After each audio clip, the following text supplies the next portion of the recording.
Can someone tell me how a single person is supposed to survive in the UK right now?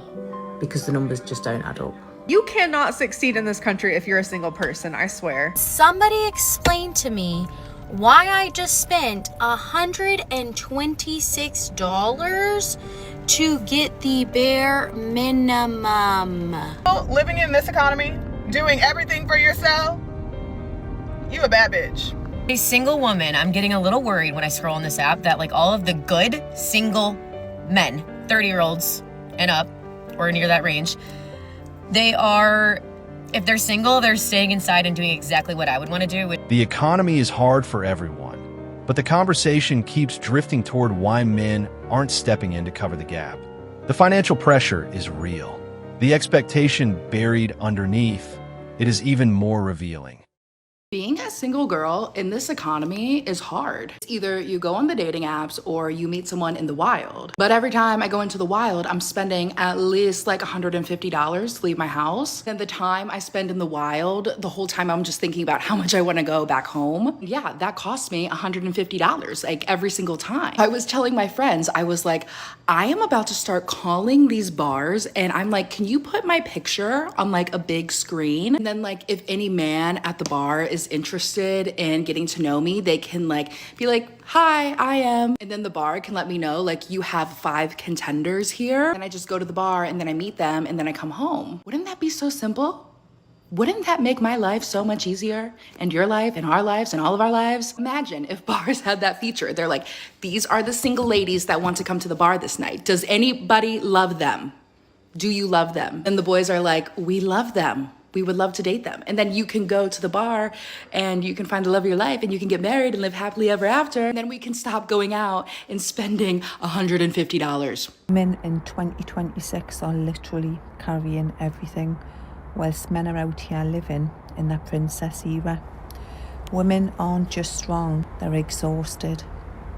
They're splitting the bills, carrying all the emotional weight, managing the kids, planning birthdays, remembering all the appointments while still working full time, but being told they're asking for too much. Meanwhile, men are wanting princess treatment. They want the peace, but they don't offer any protection. They want the submission, but don't provide any security, loyalty, but don't provide leadership, and they want admiration, but they don't provide any effort. This isn't about hating men. It's about calling out imbalance. When a woman is paying half of the bills and carrying most of all of that mental load, that's not equality, that's burnout. And the saddest part of that is she'll keep going. She'll keep sacrificing. She'll keep holding it all together till one day she realises she doesn't need a partner. She needs relief. And once she stops begging to be supported, she stops being available to be drained. Men have been called undesirable their entire lives and quietly adapted. The adjustment period is apparently far more traumatic when the label points the other direction. As a single woman, I'm getting a little worried when I scroll on this app that like all of the good single men, 30-year-olds and up, or near that range, they are, if they're single, they're staying inside and doing exactly what I would want to do, which is like binge a show and like order and take out. Like why when I'm scrolling, I'm seeing all these like cute men who look like they have their head on their shoulders. They probably don't. Let's just be fucking real. But they're all like staying inside. Like, what I'm trying to do is text a girlfriend and be like, hey, you know what? Instead of me cuddling into bed and binging all of Real Housewives, let's go out. Because I'm just hoping that one day, like, I meet my husband, like, meet cute randomly. Like, I got to go out and do that, right? I have to, like, actually put myself out there. I have to actually do my makeup and, like, put on a cute outfit and do that, you know? Crazy concept. But I have a fear that all of the good single 30-year-old men are doing the opposite. Hey, get out there. Please. Stop ordering takeout by your fucking self and wait for me to be there with you to do it, okay? Fuck, literally, I don't... Probably gonna run into a douchebag. Pray for me. Getting ghosted after investing in a perfect date is exhausting. Men have lived that reality for years without making viral content about it. Welcome to the experience. Communication was always a two-way street. I have beef with the beauty industry. Because can somebody explain to me why I just spent $126 to get the bare minimum? Like, I just had to replace a few things. I got a setting spray, a mascara, because mine's almost dried out, eyelash glue, a purse because the strap on mine broke, and a t-shirt because it was cute and on sale. So maybe I didn't need that, and toilet paper. 6 items. 6 items, and I spent over $100.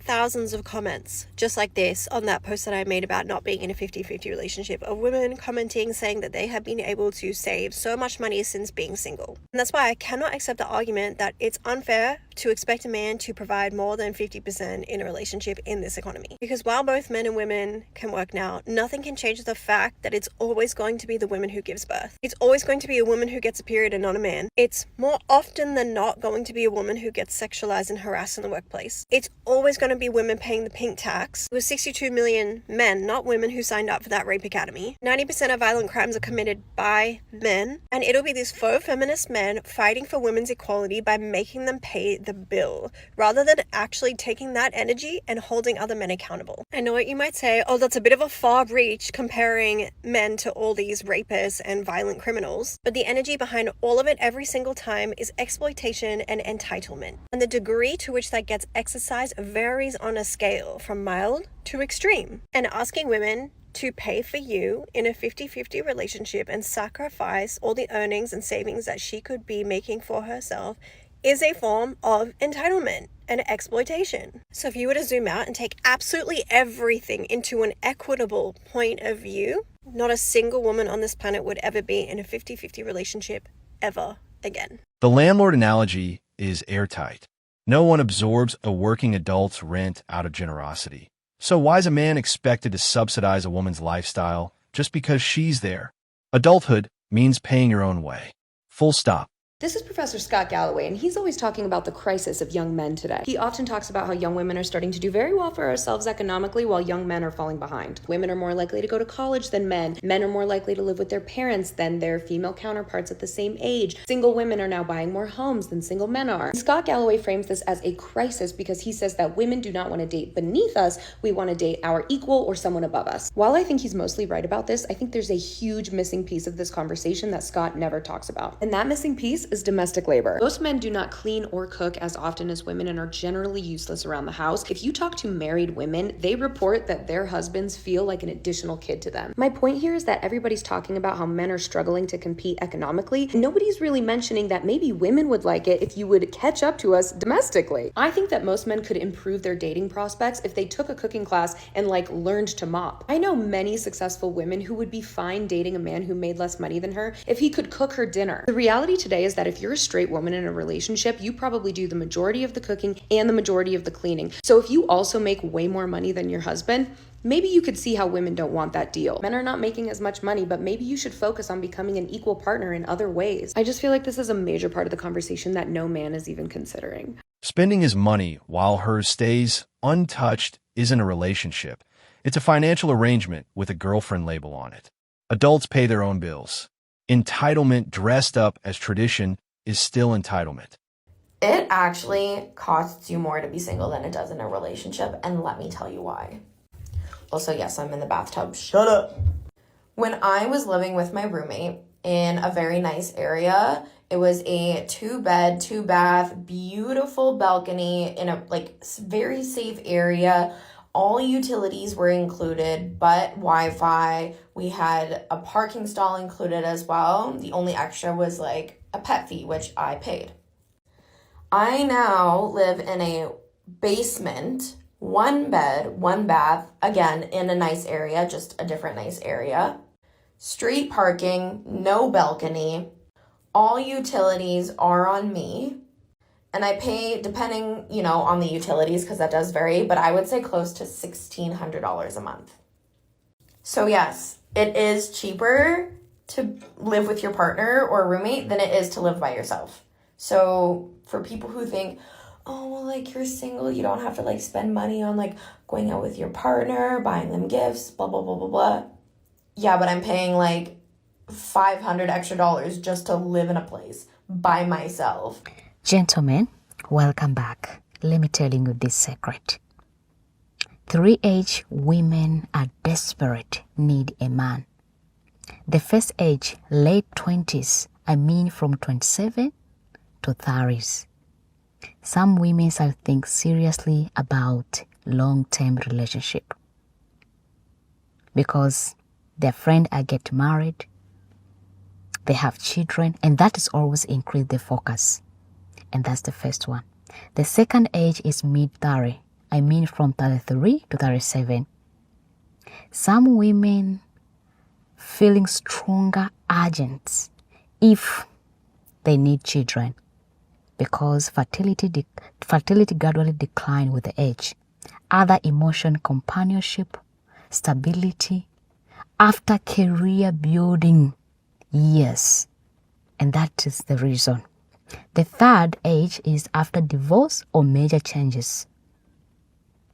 Some women want emotion, companionship, and more. And sometimes they want to starting fresh after divorce. That's why they're desperate, need a man. But remember, not all women, they are desperate about the man. Some of the women, when they get on those age, late 20s, mid-30, after divorce or major changes. Let me know to my comment section. Which age you know a woman need a man so badly? Or they are desperate, want a man, asking all the time, when are you marrying me? When your entire identity is built on being pursued, rejection doesn't just sting, it collapses the whole structure. That's not men's problem to fix. That's a self-worth foundation that was always going to fail. If you are single, living in this economy, doing everything for yourself, you a bad bitch. All right? Like, gas is high, rent is high. Like, it is hard. Like, it is very, very challenging right now. Like, it is a privilege to get on a plane. Plane tickets are so high. Like, if you are a single mom, doing it by yourself, like, you need everybody to be patting themselves on the back right now because, wow. And I don't see it changing for the foreseeable future, which is also extremely concerning. So if you put groceries in your refrigerator every week, if you pay your car note, if you pay your rent, if you're doing all that by yourself, like, you need to give yourself some grace and be, like, incredibly proud of yourself because it is incredibly challenging right now as a single human being living in America. Men survive because they live within their means and never relied on someone else's wallet to cover the shortfall. It's discipline, not mystery. The confusion reveals more about spending habits than economic conditions. Can someone tell me how a single person is supposed to survive in the UK right now? Because the numbers just don't add up. Everyone keeps saying it's cheaper to be single, live on your own. That's not the case. If you're not a couple, you have to pay all of that on your own. So let's talk about rent. So you're talking 650 to 1,200, depending on where you live. These are averages, okay? Then you've also got to think about your council tax, another 180, 120, depending on where you are again. Then that's before you've got food, before you've got utilities, before you're paying your TV license, everything. You are paying 100% of all of that. Before you've even started living, you're looking at 1,200 to 1,600 per month. Again, these are averages, not necessarily accurate depending on the area that you live in. I think the thing that gets me is people just say, well, go and get a better job, go and get a higher paid job, go and learn a skill. Yeah, you can do all of that, but we shouldn't have to. At the end of the day, if you're working full time, if you're doing a 35-hour plus a week, you shouldn't need to go and get a second job. You shouldn't need to have a side hustle, but people are, and that's the only way they're getting by. Or they're using credit because they just doesn't add up. The cost of living versus the average salary or the minimum wage salary in the UK, it doesn't match. No matter what, you're always going to be worse off. Now, these aren't luxuries. These are the basics that you're paying for. Your car insurance, you're paying for your gas, your electric, all of that. And then you're working for nothing. It's not living, it's surviving. You are living to work, and that's not right. Your choices, your debt, your consequences. Independence was the goal. Here it is. Own it completely or stop calling it independence. So this is just going to be a little rant about how this country hates single people. You cannot succeed in this country if you're a single person, I swear. So I'm trying to move out of where I live now. I have a terrible living situation. And it's impossible. It's literally impossible. For a 1-bedroom, 1-bath, house or apartment, everywhere I have looked near me is starting out at $1,200 to $1,400. How much is it for a 2-bedroom though? Starting out $1,200 to $1,400. So if I had a second person, this would probably be way easier. Not to mention, you cannot even have pets at any of these places. How y'all gonna allow children that will absolutely do damage? But my cats who sleep all day, they can't come? And then Verizon, I need you to count your days. I'm supposed to be paying $85 for unlimited everything. Somehow though, my bill is always $99. And I just got an email a few days ago telling me that my plan is gonna be raised by $4. So I still have a $100 phone payment. So then I was looking to change phone providers because no, but that's pretty much the price anywhere for 1 line. Now, if I were to sign up and get 4 lines, it would be $100.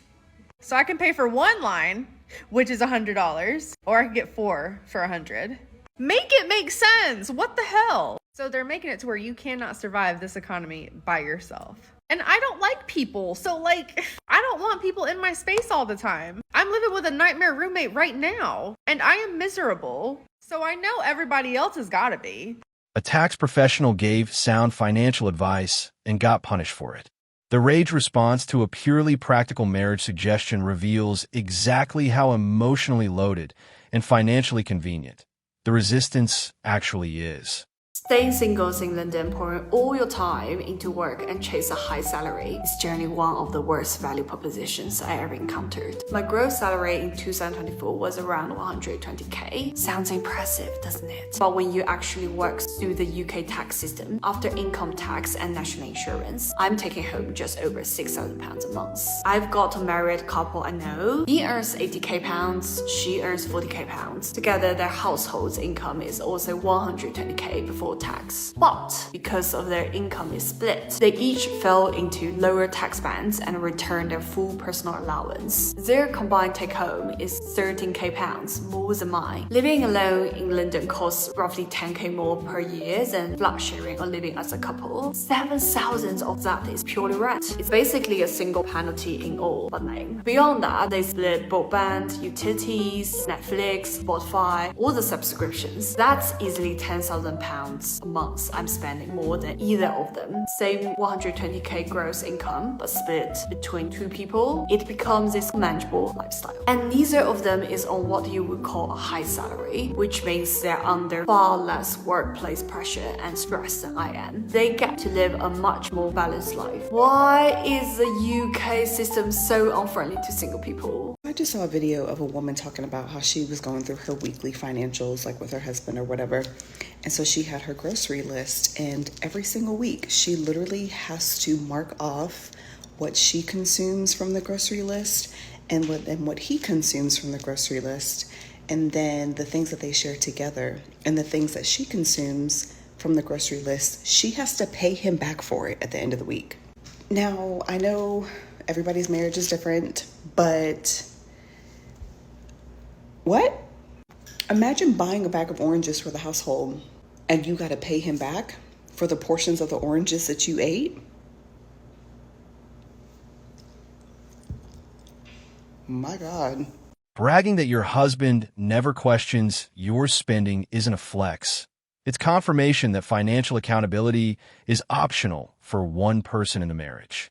Most men can't afford to gamble on that outcome. The economy isn't the villain here. Entitlement is. Men learn to live within their means, build quietly, and stop waiting for a partner to bail them out financially. The women blindsided by this aren't victims of the economy. They're adjusting to the disappearance of a financial safety net they assumed would always be there. That's not a cost of living crisis. That's a long overdue reckoning. Thanks for watching MGTOW Voice. Show us your love by liking, sharing, and subscribing. Support us and help spread awareness for men around the world. We welcome a healthy debate and discussion, so feel free to comment and share your thoughts.